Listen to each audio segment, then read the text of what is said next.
po kaya September 8 nga yung sulat. Yes, September 9, hindi na ako yung chairman. Even assuming that he was still chairman, wala ka na violate eh. Hindi nga.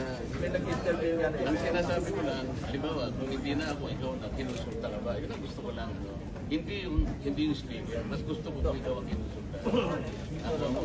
Hindi kasi ako yung... Ang contempt stance, hindi naman kasama yung may contempt. nag-intervene lang. Hindi na yung contempt ang pinag-usapan. Yung pag-agpos mo din dito kasi gusto natin dito siya. Ngayon, hinirap siya. Pumayag naman tayo.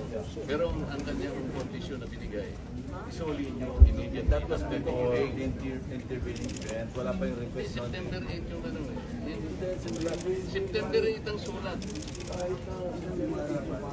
Kaya nga, pero yung condition mo September 8.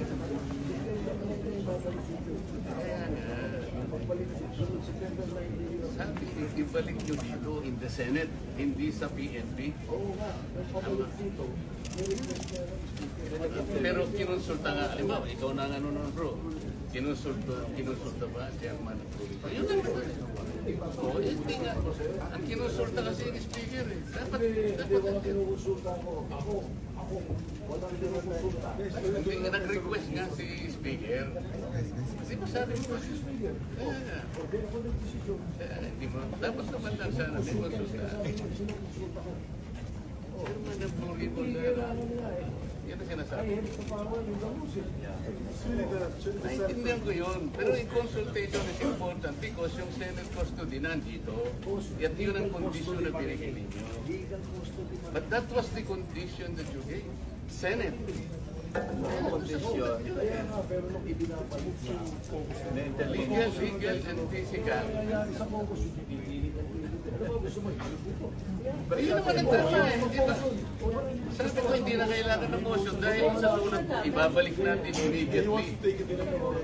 Immediately.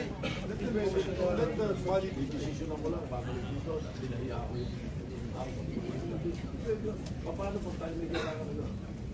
Kung gusto mo, Ewan ko kung paano tayo mga kailangan sa kanila. As far as we are concerned, kung ano yung... Si JP Mendoza, kukunin natin eh. Si JP Mendoza, nasa motion, hiramin natin. Pero hindi natin siguro kukunin ang custody sa kanila din. Hindi natin kukunin.